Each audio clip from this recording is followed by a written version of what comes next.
Pai nosso que estás no céu, santificado seja o vosso nome. Venha a nós o vosso reino. Seja feito, Senhor, a vossa vontade, assim na terra como nos céus. O pão nosso de cada dia, dai-nos hoje, Senhor. Perdoai as nossas dívidas, assim como perdoamos aos nossos devedores. Não nos deixeis, Senhor, cair em tentação, mas livrai-nos do mal, porque vossos são o poder, a majestade, a glória, o amor e a bênção para sempre. Assim seja. Muito obrigado. O Pai Nosso é o mais importante de todos os documentos cristãos. Foi cuidadosamente formulado por Jesus, que tinha determinados fins muito claros em vista. É por isso que, de todos os seus ensinamentos, é esse o mais conhecido e o mais frequentemente citado. Constitui-se, além do mais, no único denominador comum de todas as igrejas cristãs. Não há criança cristã que não aprenda a orar o Pai Nosso. E todo cristão que tem o hábito de orar, o faz diariamente, correto? Seu uso provavelmente ultrapassa o de todas as demais orações combinadas. Indubitavelmente, quem quer que procure seguir o caminho indicado por Jesus, deverá usar inteligentemente o Pai Nosso todos os dias. Para se fazer isso, porém, é preciso compreender que a oração é um todo cuidadosamente construído. Muitas pessoas a repetem como se fossem papagaios, esquecendo-se de que Jesus nos adverte sobre as vãs repetições. Naturalmente, ninguém pode tirar proveito desse tipo de coisa. O Pai Nosso é uma fórmula compacta para o desenvolvimento da alma. Foi elaborada com todo cuidado para esse fim específico, de modo que aqueles que a usam regularmente, com compreensão, experimentarão uma verdadeira mudança de vida. Mudança na sua alma. É essa mudança da alma que importa. A simples aquisição de novos conhecimentos, recebidos por via intelectual, não opera mudança alguma na alma. O Pai Nosso é especialmente concebido para provocar essa mudança. E quando utilizado regularmente, acaba sempre conseguindo. Quanto mais analisamos o Pai Nosso, mais maravilhosa aparece sua construção, pois vem de encontro às necessidades de cada um de nós. Não só proporciona um rápido desenvolvimento espiritual para aqueles cujo adiantamento lhes permite estar preparados, como no seu significado superficial, que fornece aos mais simples e aos mais materialistas o que eles precisam, desde que orem sinceramente. Esta oração, a maior de todas, foi elaborada com outro propósito em vista, tão importante quanto qualquer um dos outros. Jesus elaborou a sua oração de maneira a permitir, através dos séculos, sem que ninguém adulterasse, sem que pudesse ser distorcida ou adaptada a nenhum sistema feito pelo homem. De modo que pudesse encerrar dentro de si a mensagem de Cristo, sem ter nada à superfície para atrair a atenção das pessoas inquietas e manipuladoras. Através de todas as mudanças e reviravoltas da história do cristianismo, esta oração chegou até nós incorrompida e intocada.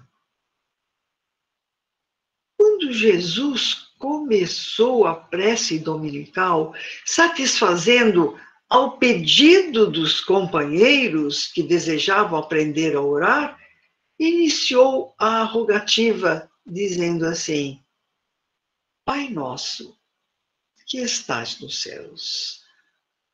O mestre queria dizer-nos que Deus, acima de tudo, é nosso Pai. O Criador dos homens, das flores, dos mares, dos astros, das estrelas. É o Senhor dos céus e da terra. Para Ele, todos somos filhos abençoados. Com essa afirmativa, Jesus igualmente nos explicou que somos no mundo uma só família. E que por isso todos somos irmãos, com o dever de ajudar-nos uns aos outros. Ele próprio, a fim de instruir-nos, viveu a fraternidade pura, auxiliando os homens felizes e infelizes, os necessitados, os doentes, mostrando-nos o verdadeiro caminho da perfeição e da paz.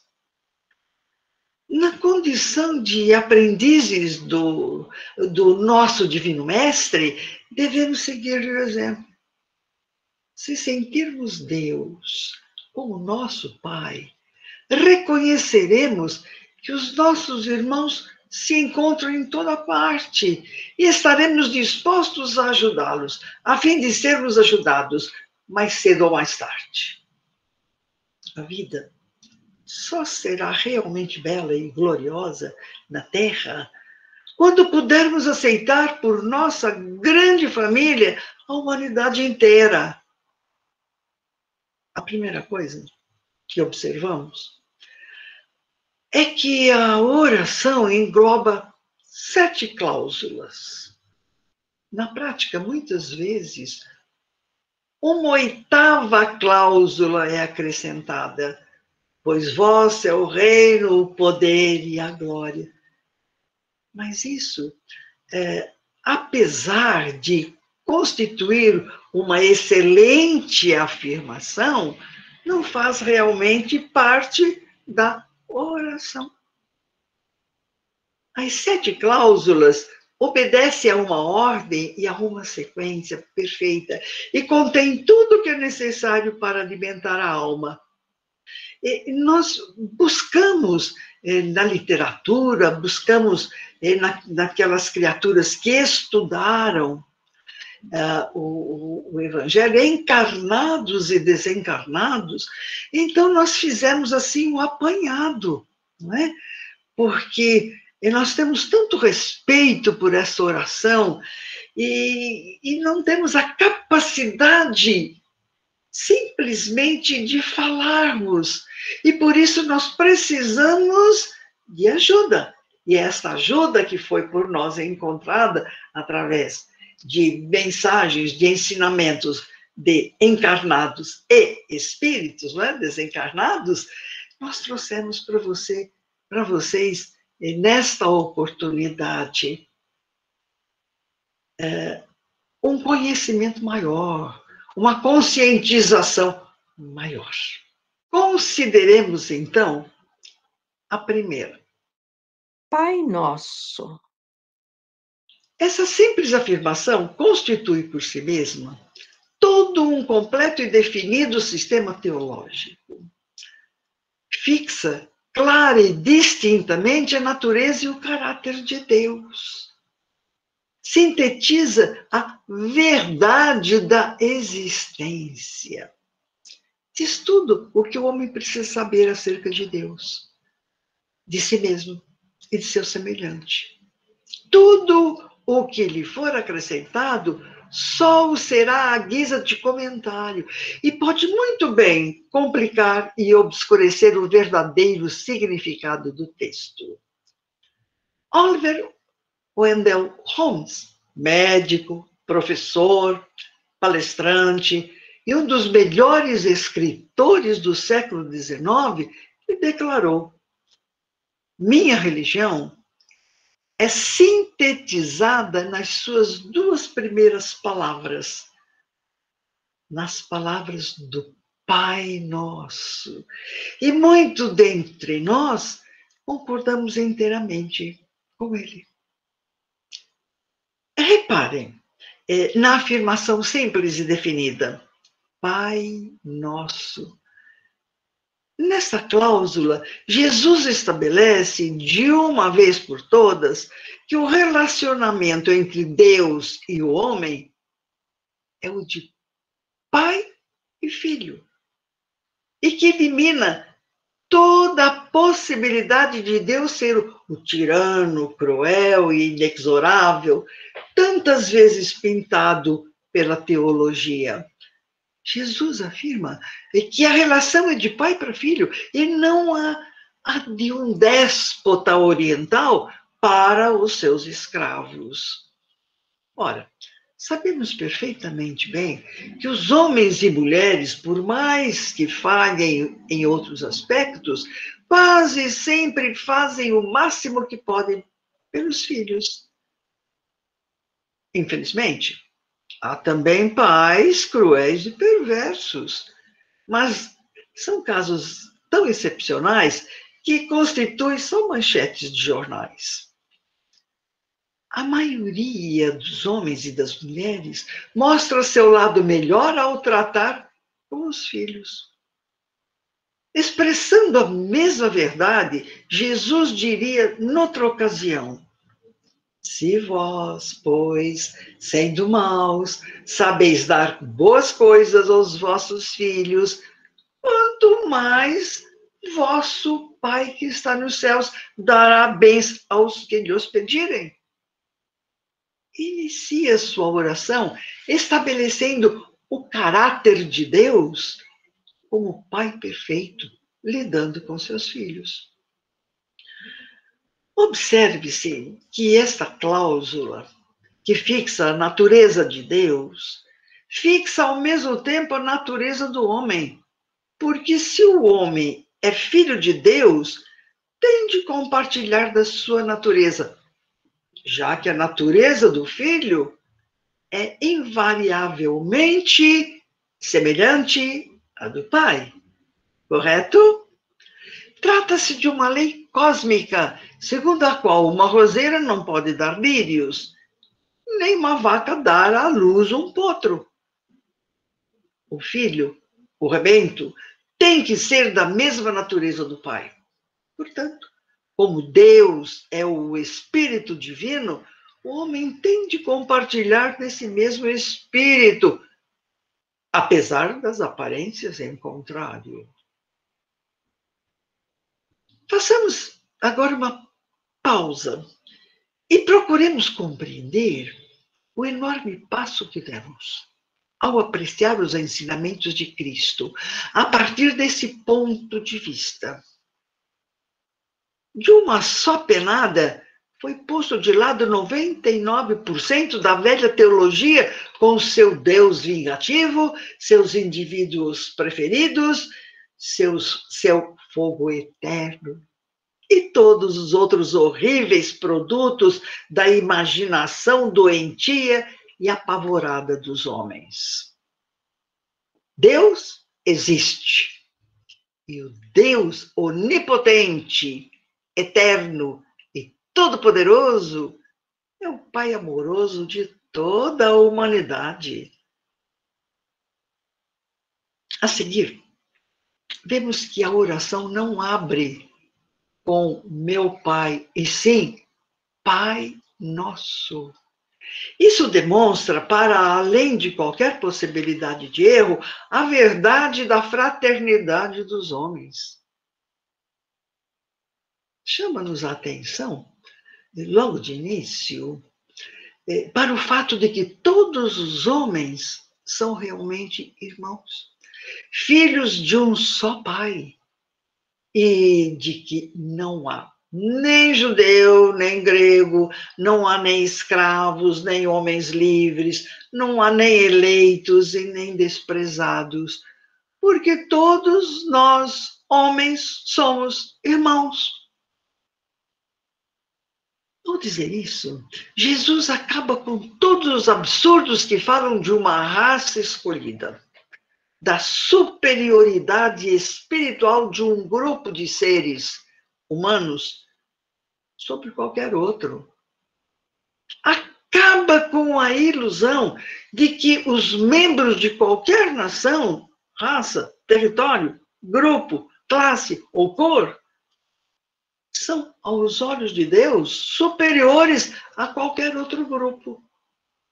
A crença na superioridade do grupo a que a pessoa pertença é uma ilusão para a qual a humanidade tende, mas que não tem lugar nos ensinamentos de Cristo. Jesus ensina-nos que a única coisa que situa uma pessoa é a condição espiritual da sua alma. E que desde que ela esteja no caminho espiritual, não faz qualquer diferença pertencer ou não a este ou aquele grupo. Finalmente, ele diz que devemos orar, não só por nós, mas por toda a humanidade. Todo estudante da letra maiúscula verdade deveria pensar, pelo menos um momento a cada dia, na verdade da existência em relação a toda a raça humana, já que nenhum de nós vive ou morre para si mesmo. Pois, na verdade, somos todos, e num sentido muito mais literal do que as pessoas pensam, membros de um único corpo.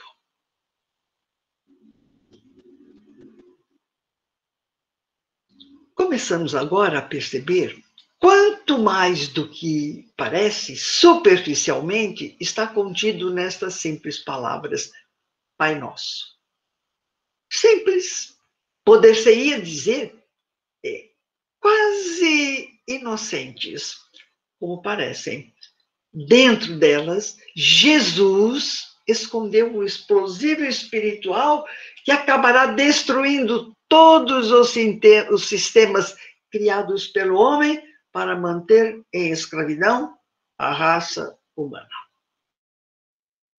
Que estais no céu. Após ter esclarecido nitidamente a paternidade de Deus e a fraternidade dos homens, Jesus passa a discorrer sobre a natureza de Deus e a descrever os fatos fundamentais da existência. Tendo demonstrado que Deus e o homem são pai e filho, passa a delinear a função de cada qual no grande esquema das coisas. Explica que é da natureza de Deus estar no céu e do homem viver na terra, porque Deus é a causa e o homem a manifestação. A causa não pode ser expressão e a expressão não pode ser a causa, de modo que precisamos ter o cuidado de não confundir ambas as coisas.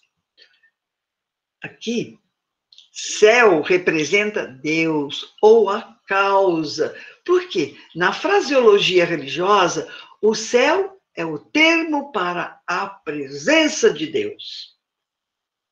Em metafísica, ele é o chamado o absoluto, por ser o reino do ser puro e incondicionado nas ideias arquetípicas. A palavra terra significa manifestação. E a função do homem é manifestar ou expressar Deus, ou a causa. Em outras palavras, Deus é a causa infinita e perfeita de todas as coisas.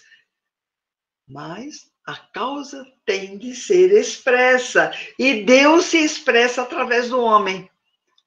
O destino do homem é expressar Deus nas mais gloriosas e maravilhosas maneiras. Parte dessa expressão nós vemos naquilo que o rodeia. Primeiro, em seu corpo físico, que na verdade é apenas a parte mais íntima de sua corporização. Depois, em seu lar, em seu trabalho, em seu lazer, em suma, em toda a sua expressão. Expressar-se significa fazer sair ou tornar visível o que já existe implicitamente.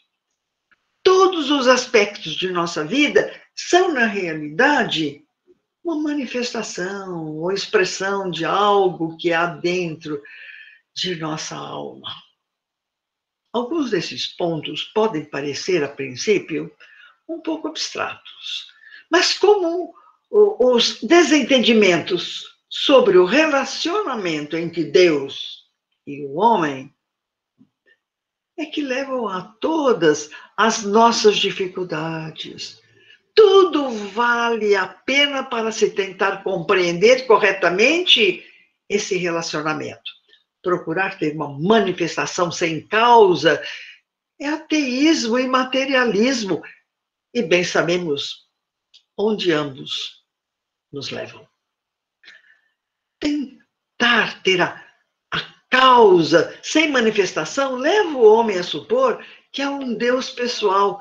E isso gera, ou geralmente, acaba acarretando a megalomania e uma espécie de paralisia da expressão. O importante é compreender que Deus está no céu e o homem na terra. E que cada qual tem seu papel no esquema das coisas. Embora seja um, não são idênticos. Jesus estabelece cuidadosamente essa distinção, ao dizer: Nosso Pai, que estás nos céus. Santificado seja o vosso nome. Na Bíblia, como em todo lugar, o nome, entre aspas, de uma coisa corresponde à natureza ou ao caráter essencial dessa coisa. E por isso, quando nos dizem como é o nome de Deus, dizem-nos qual é a sua natureza. E o seu nome, ou a sua natureza, segundo Jesus, é santificado. Ora, o que quer dizer a palavra santificado? Buscando a origem da palavra, que vem de santo, o que significa que a natureza de Deus não só é digna de nossa veneração, como também é completa e perfeita. Daí decorrem consequências notáveis. Concordamos em que o efeito deve ser semelhante em natureza à sua causa. E, portanto, sendo a natureza de Deus santificada, tudo que decorre da causa também deve ser perfeito e santificado. Assim, como a roseira não pode dar lírios, também Deus não pode originar nada que não seja perfeitamente bom. Como diz a Bíblia. Vamos lá, ela diz: a mesma fonte não pode dar ao mesmo tempo água doce e amarga. Daí se segue que Deus não manda doenças, desgraças ou acidentes, e muito menos morte, porque ela não existe. Pois essas coisas são contrárias à sua natureza.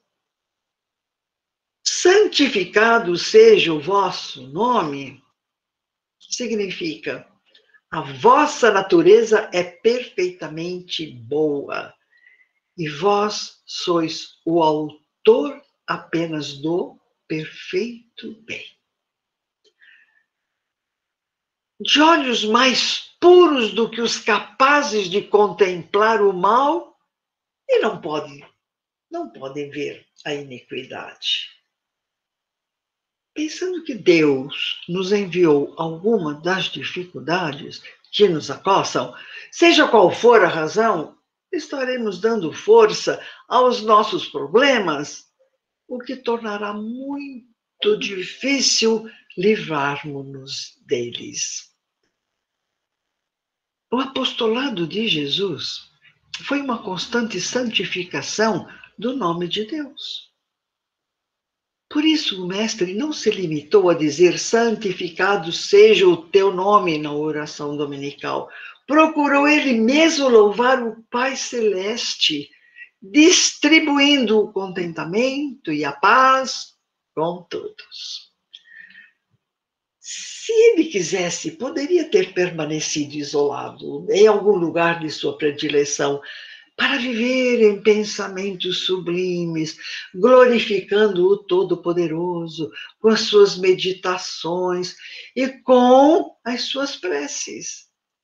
Mas Jesus, o benfeitor divino, sabia que a mais elevada maneira de santificar a eterna bondade, Deus, é auxiliar os outros, para que os outros também compreendam que nosso Pai do céu vive interessado em nossa elevação e em nossa felicidade. Assim, entendemos, Jesus amparou os velhos e as crianças, os necessitados e os doentes, os fracos e os sofredores, amando e ajudando sempre. Santificando as suas relações com Deus, espalhou a esperança e a caridade na terra, enriquecendo os homens de fraternidade e alegria. Tudo o que temos, tudo o que vemos, tudo o que recebemos e sentimos, pertencem a quem? A Deus, nosso Pai, que tudo engrandece e aperfeiçoa em nosso benefício. Por essa razão, devemos lembrar que estaremos santificando o nome de Deus sempre que estivermos realizando o melhor que possamos fazer. Venha a nós o vosso reino. Seja feita a vossa vontade, assim na terra como no céu. Sendo o homem a manifestação ou expressão de Deus, ele tem um destino ilimitado à sua frente. Sua missão é expressar de maneira concreta e definida as ideias abstratas que Deus lhe fornece. E a fim de fazer isso, ele deve ter poder criador. Se não tivesse esse poder, seria apenas uma máquina através da qual Deus se expressaria, um verdadeiro autômato. Mas o homem não é um autômato. Ele tem uma consciência individualizada. Venha a nós o vosso reino. Significa ser nosso dever ajudar a estabelecer o reino de Deus na terra. Ou seja, devemos procurar manifestar cada vez mais as ideias de Deus neste plano, pois para isso estamos na terra. Deus tem planos maravilhosos para cada um de nós. Planejou uma esplêndida carreira repleta de interesses. vida e alegria para cada um de nós. E se nossas vidas são monótonas, restritas ou miseráveis, não é culpa dele, não, mas é nossa. Cada um de nós tem o seu lugar na vida. E se o atingirmos, seremos completamente felizes e nos sentiremos perfeitamente seguros. Por outro lado, enquanto não encontrarmos nosso verdadeiro lugar, nunca nos sentiremos felizes ou seguros, por mais que tenhamos outras coisas. Nosso verdadeiro lugar é único, onde podemos manifestar o reino de Deus e dizer com autoridade: venha a nós o vosso reino. Já vimos que o homem, muitas vezes, usa seu livre-arbítrio de maneira negativa, permite-se pensar de maneira errada e egoísta, e é isso que faz com que sobre si caiam todos os males. É isso que dá origem a todos os seus problemas. Abusamos de nosso livre-arbítrio, procuramos agir separadamente de Deus e o resultado são as doenças, os problemas e a morte que se nos deparam no plano físico. Devemos fazer com que nossa natureza concorde com a vontade de Deus por meio de orações constantes e uma vigilância incessante, embora despida de ansiedade. Nossa vontade é nossa para fazê-la nossa. Na sua vontade reside a nossa paz. Assim disse Dante Alighieri, poeta italiano, e a Divina Comédia, que é o poema de viés épico e teológico da literatura italiana e mundial, escrita no século XIV, é realmente um estudo dos estados fundamentais da consciência. E o inferno que ele descreve representa o estado da alma que procura viver sem Deus. O paraíso que ele descreve é o estado da alma que conseguiu unir-se conscientemente à vontade divina. E o purgatório que ele descreve é a condição da alma lutando para passar de um estado para o outro.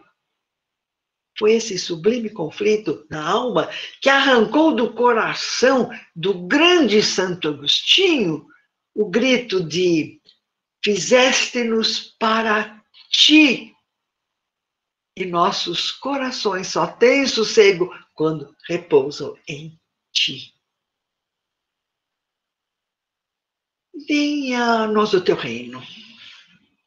Assim rogou Jesus ao Pai Celestial, sabendo que só o plano de Deus pode conceder-nos a verdadeira felicidade. Mas o Mestre não se limitou a pedir. Ele trabalhou, se esforçou para que o reino do céu encontrasse as bases necessárias na terra. Espalhou com as próprias mãos as bênçãos da paz e da alegria, a fim de que os homens se fizessem melhores. Uma locomotiva não corre sem trilhos adequados. Um automóvel não avança sem a estrada que lhe é própria. Um prato bem feito precisa ser preparado com todos os temperos necessários. Assim também, o auxílio celeste reclama o nosso esforço. É sempre indispensável purificar o nosso sentimento para recebê-lo e difundi-lo. Alma querida e boa, sem a bondade em nós, não poderemos sentir a bondade de Deus ou entender a bondade de nossos semelhantes. Quando à noite e reclamamos, venha a nós a luz, é necessário ofereçamos a lâmpada ou a candeia para que a luz resplandeça entre nós. Se rogamos a graça divina prepararemos o sentimento para entendê-la e manifestá-la, a fim de que a felicidade e a harmonia vivam conosco. Jesus trabalhou pela vinda da glória do céu ao mundo, auxiliando a todos e ajudando-nos até a cruz do sacrifício, dando-nos a entender que o reino de Deus é amor, e só pelo amor brilhará entre os homens para sempre. Na construção de uma casa sólida e confortável, há sempre um plano do arquiteto para ser obedecido. Assim também, nos serviços de elevação espiritual do homem e do mundo, é necessário procurarmos a vontade do Senhor para que os desígnios divinos sejam devidamente executados. Estejamos convictos de se cada um de nós cumprir a obrigação que lhe compete, no plano do eterno bem, oferecendo a cada dia o melhor que pudermos, estaremos indiscutivelmente atendendo às determinações do nosso Pai Celestial. Alma querida e boa, ainda teremos mais. Na próxima live, daremos continuidade. Que Deus a todos abençoe e nos dê a sua paz. Excelente semana e oremos com o nosso Chico Xavier. Pai nosso que estás no céu, santificado seja o vosso nome. Venha a nós o vosso reino. Seja feito, Senhor, a vossa vontade, assim na terra como nos céus. O pão nosso de cada dia, dai-nos hoje, Senhor. Perdoai as nossas dívidas, assim como perdoamos aos nossos devedores. Não nos deixeis, Senhor, cair em tentação, mas livrai-nos do mal, porque vossos são o poder, a majestade, a glória, o amor e a bênção, para sempre assim seja. Muito obrigado.